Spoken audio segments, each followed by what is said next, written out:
Salam alaikum. Alors, aujourd'hui on va parler le français. Je suis avec le frère Youssou Je peux du parler Sénégal. arabe aussi. Ok, il parle arabe, on peut parler un peu l'arabe. L'objectif de ces vidéos, c'est en fait de proposer faire des propositions pour les étudiants, comment trouver un petit job de travail pour qu'ils puissent financer ses études ou leurs projets. On va voir. Du coup, Monsieur Youssou, avec son expérience, il va nous donner quelques astuces que pas tous les gens les connaissent. Salam alaikum wa rahmatullah.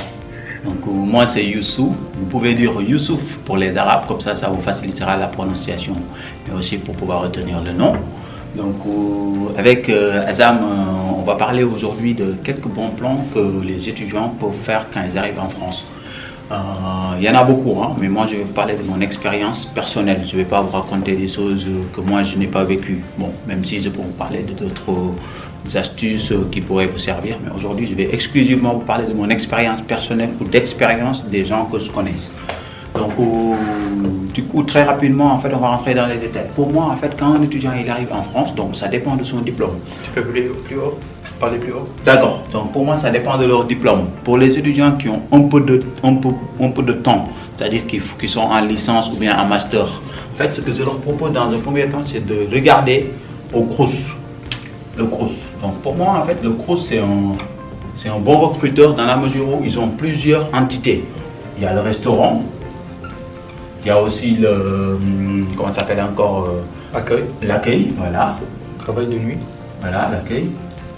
Et aussi il y a l'université en fait, entre autres tout ce qui est bibliothèque, universitaire, etc. Donc en fait ces travaux-là, ces travaux plutôt, il faut en fait s'y mettre très tôt. C'est-à-dire qu'en fait c'est en début d'année qu'il faut postuler à ça. Par exemple pour pouvoir avoir un poste à la restauration, pour faire tout ce qui est plonge, gérer les commandes, tout ça pour les étudiants, récupérer les étudiants, ça il faut postuler avant l'ouverture, c'est-à-dire très tôt. Ça veut dire maintenant ça veut dire fin août, voilà, comme actuellement, fin août ou début septembre, il faut postuler. Et quand on postule aussi, c'est comme je disais, il faut voir ses horaires, il faut avoir son emploi du temps. Parce que c'est en fonction de vos emplois du temps en fait qu'on va vous fixer les horaires de travail. Et il faut compter environ 2 heures par jour si vous êtes vraiment libre, ce qui va vous faire 10 heures par semaine. Et 10 heures par semaine pendant un mois, vous avez un très bon salaire. C'est-à-dire quand on dit un très bon salaire, c'est pour payer son loyer et tout ce qu'il faut. C'est ça, pour vivre. Voilà, donc il y a le restaurant, aussi l'accueil. L'accueil, c'est-à-dire que faire la ronde, c'est-à-dire être à l'accueil du CROUS. Pour les bâtiments, ça c'est pour les résidences universitaires. C'est pour les résidences, d'accord. Pour les résidences universitaires, donc on peut faire l'accueil soit le jour ou de nuit, sachant que de nuit on est mieux payé. Et de nuit on peut aussi en profiter pour réviser. Si par exemple si on est informaticien, programmer toute la nuit en faisant des rondes tous les 30 ou 15 minutes. Donc ça c'est super facile et c'est très pratique. Si on a les cours plus l'après-midi par exemple. Si on a beaucoup de cours l'après-midi, on travaille le soir, on dort un peu le matin. Si on a un cours le matin, on prend l'horaire du soir et comme ça on est tranquille. Et ça paye super bien aussi. Et il faut aussi pareil, il faut postuler très tôt pour ces types de boulots-là. Du coup, il faut postuler dès maintenant, nous sommes dans cette période-là. Ouais, c'est ça. Et le troisième, c'est tout ce qui est bibliothèque universitaire. Là, en fait, dans certaines universités, il y a des restrictions. Il faut être en master pour pouvoir accéder à ces postes-là. Donc, ceux qui sont en bac plus 1 ou en licence, ça va être un peu compliqué. D'accord. Ok. Voilà. Donc, après le CROUS, voilà, vas-y. D'accord. Du coup, ça c'est la première chose. La deuxième chose, il y en a quoi encore? On a dit. Après le CROUS, qui est vraiment super, qui paye aussi super bien, vous pouvez avoir aussi tout ce qui est, on va dire. On a travail saisonnier. Non, les travails saisonniers, après c'est durant les vacances. Mais là, on est dans l'année scolaire. Travail de restaurant. Voilà, tout ce qui est restauration, Carrefour. Casino, et tout ce qui est aujourd'hui, tout ce qui est livraison. Livraison, oui. Livraison, par exemple, super bien. si tu as un permis de conduire, oui. Voilà, si tu as un permis ou si tu as un vélo, parce que là, je vais revenir un petit peu sur les livraisons. D'accord. D'abord, on va se focaliser sur tout ce qui est restauration. McDonald's, Carrefour, Quick, KFC. Tous ces entreprises-là, en fait, recrutent beaucoup d'étudiants. Ça fait partie de leur politique. Ils cherchent à recruter des étudiants, pas autre chose. Donc, il faut comprendre, en fait, il faut être vraiment astucieux pour pouvoir avoir ces types de postes-là. Parce que ces types de postes, c'est des postes qui sont vacants toute l'année. Ce qui fait qu'en fait, quand vous arrivez, en fait, vous pouvez postuler directement et ne pas vous faire appeler. C'est pas grave du tout.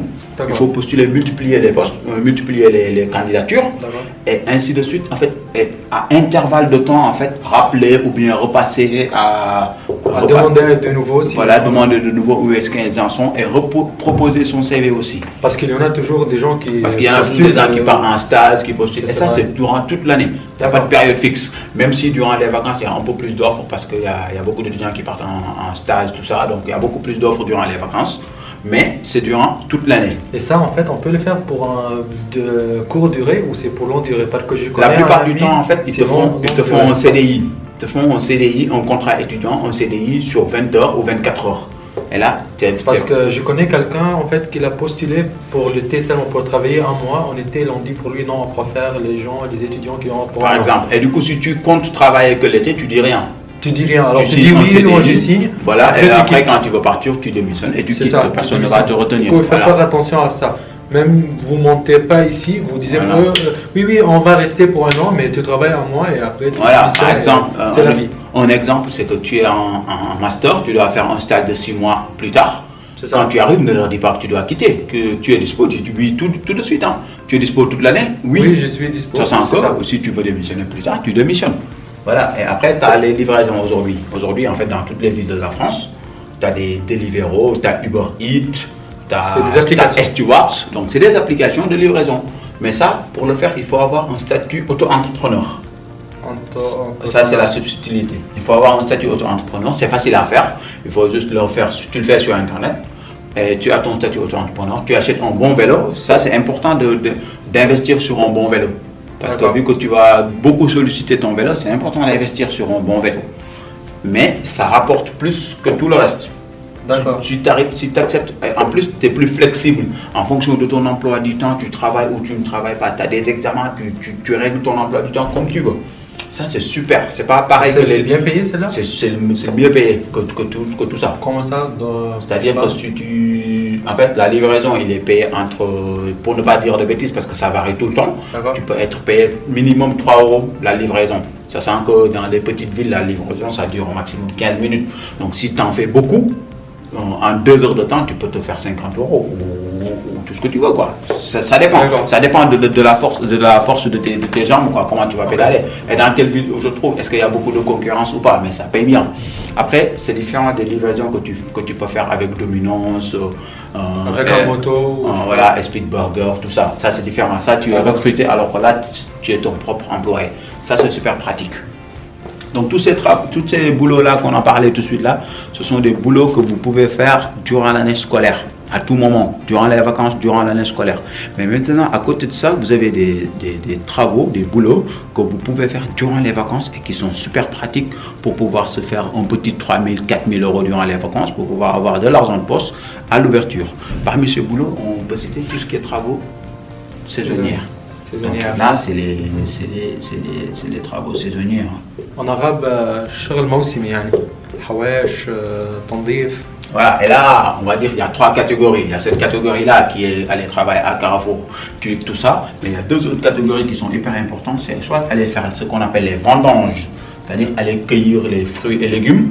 Donc, on appelle ça vendange. Ou aller travailler dans les restaurations. Les restaurations. Et vous m'avez dit, il y en a une chose encore, c'est les centres de vacances. Restauration, centre de vacances. Et centre de production, je sais pas quoi. Les tris de préparateur de commande, là c'est ici. Préparateur de commande, c'est ici. Du coup, il y en a un truc de travail, c'est préparateur de commandes pour les grands carrefours, les grands supermarkets. Voilà, donc là c'est pour les drives, c'est dans les drives. D'accord. Et il y a aussi, à côté des préparateurs de commandes, vous avez aussi ce qu'on appelle ceux qui font comment ça s'appelle, ce que j'ai fait aussi en plus, c'est ce qu'on appelle comment ça s'appelle encore, je vais y revenir plus tard. D'accord. Je vais y revenir plus tard, il faut que je me souvienne du nom, mais je vais y revenir plus tard. Donc, juste pour rester sur les vendanges. Les vendanges, ça paye super bien, la plupart du temps c'est à la tâche.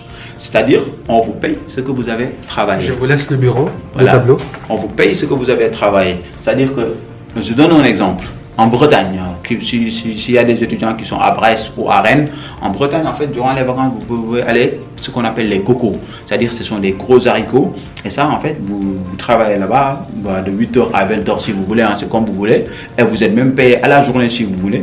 Et là, on vous paye ce que vous avez travaillé. Vous faites des cocos de, je sais pas moi, la caisse, en fait, elle fait 23 kilos, vous êtes payé 44 centimes le kilo. Donc, vous faites une caisse, vous avez 10 euros. Vous faites 10 caisses dans la journée, vous avez 100 euros. 100 euros net qui rentrent dans votre poste.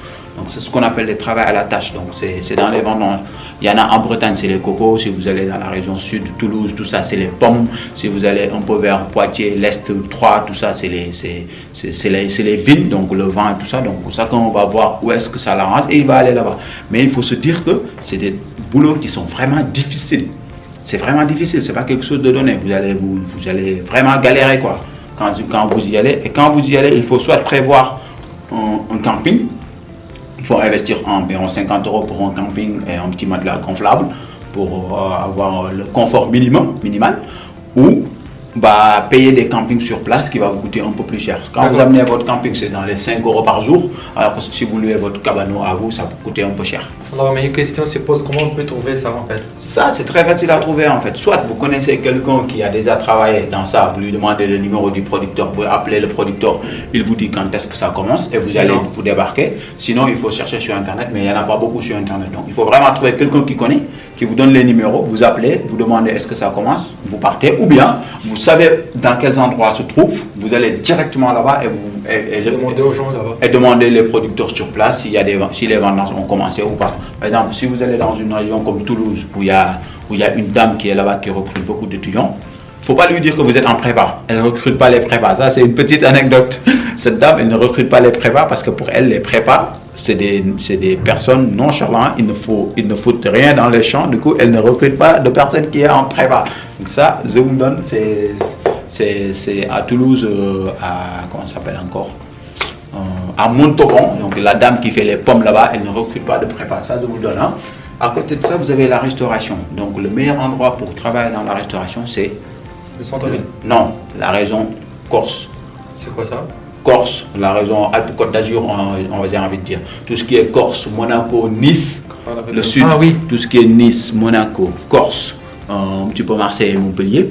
C'est là où il faut aller durant les vacances si vous voulez travailler dans la restauration. Parce que tout le monde part en vacances là-bas pendant les 2 mois de vacances. Ah d'accord, du coup, il faut que c'est des places pour ce travail-là. Voilà, donc là vous allez pouvoir soit travailler en tant que plonge si vous êtes débutant, ou bien travailler en tant que commis de cuisine si vous êtes confirmé, si vous êtes parti là-bas plusieurs années. Et ça c'est un boulot aussi très très difficile parce que vous allez travailler beaucoup d'heures. Et c'est vraiment difficile. D'accord, mais en fait l'idée c'est quelqu'un qui a besoin de travailler, il faut sacrifier un peu de temps, c'est normal. C'est pendant 2 mois, on s'y met quoi. Tu travailles pour après financer tes études pour 4 mois. Voilà, c'est ça. C'est normal. Après tu peux aussi travailler dans les centres de vacances. Les centres de vacances, il y en a 3 types. 3 types de centres de vacances. Le premier, c'est les centres de vacances, donc tout ce qui est centre de vacances comme Bellambra, Pierre et Vacances, où tu es là, tu nettoies les piscines, tu fais des animations, tu fais des trucs comme ça. Ça, c'est le premier cas. Le deuxième cas, c'est les centres de vacances avec les enfants, où il faut avoir un BAFA, donc le diplôme de BAFA. Ah oui, ça c'est très important. Ça, c'est très important, parce que ça peut vous permettre aussi d'avoir un boulot durant l'année scolaire, avec les vacances scolaires avec les enfants.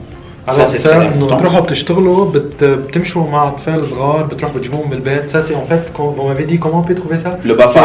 Renseigner des études. Non, le BAFA, tu fais la formation, tu le payes. C'est dans les 300 euros si je ne dis pas de bêtises. J'ai oublié le montant. Du coup, c'est un certificat que tu fais pour pouvoir accompagner des enfants. Et ça, si tu l'as, tu vas avoir un boulot forcément durant les vacances. Et si tu es dans une ville où il y a beaucoup d'enfants, durant aussi les vacances scolaires. BAFA, comment on écrit BAFA? C'est BAFA. BAFA, tu écris BAFA sur Internet, tu passes le truc et c'est bon.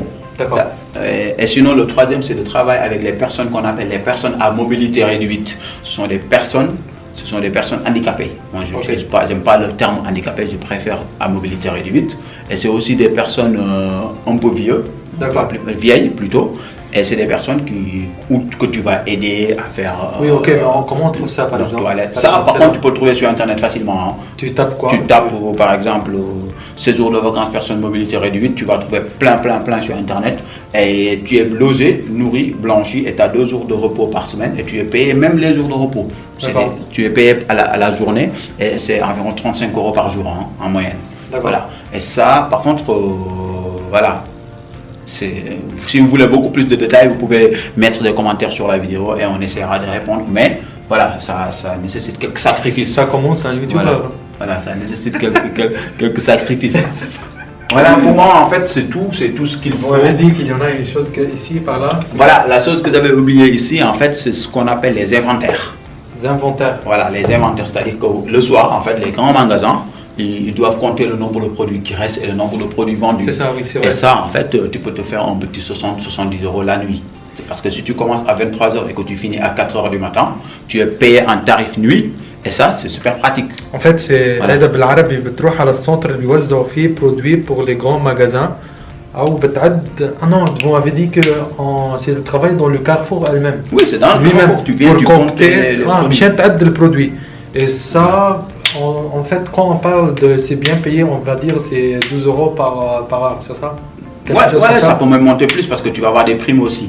Des primes. Voilà. Okay. Et comme c'est un travail de nuit, tu es payé 1,5 ou 1,25 fois l'horaire normal. Voilà. Et c'est des intérimaires. Du coup, comme c'est un travail intérimaire, c'est comme si tu as signé un petit CDD. Du coup, tu as des primes de fin de contrat. C'est pour ça que c'est bien payé. Il y en a une autre chose, en fait, on a parlé de trucs des boîtes au centre-ville où on peut postuler pour... Ça, c'est les intérims. Les boîtes d'intérim. Ça aussi, c'est quelque chose qu'il faut faire quand vous arrivez dans une ville. Quand vous arrivez dans une ville, faites votre CV, regardez toutes les boîtes d'intérim qui sont dans la ville, déposez votre CV partout et dites-leur que moi je suis prêt à faire n'importe quel boulot. Donc, ils vont vous appeler pour faire de la manutention, ils vont vous appeler pour faire des inventaires. En fait, pour trouver ces boîtes-là, on tape sur Google boîte d'intérim. Le plus facile pour trouver ces boîtes, tu tapes boîte d'intérim sur la ville où tu te trouves, ou bien tu prends tes CV, tu marches dans le centre-ville, tu vas les trouver. Ils sont partout. Ils sont partout. Okay. Ils sont partout, donc tu postules dans ces boîtes-là et ils vont vous appeler, ils vont vous ajouter dans leur base de données et ils vont vous appeler en fait à chaque fois qu'ils ont un petit boulot, que ce soit de la manutention ou bien venir décharger un camion ou bien faire de l'inventaire comme on l'a dit tout à l'heure et plein d'autres petits boulots comme ça et à chaque fois c'est super bien payé parce que c'est des petites CDD qui font quoi en fait tu as des primes tout juste après le contrat et c'est super bien quoi. Voilà. Donc ça c'est tout ce que vous pouvez faire, il y en a plein d'autres, donc si vous avez des idées de boulot qu'on a raté, des trucs comme ça, mettez-les en commentaire et on pourra en discuter. Voilà. C'est ça. Bon. Merci beaucoup. Shukran. Salam alaikum. Salam alaikum.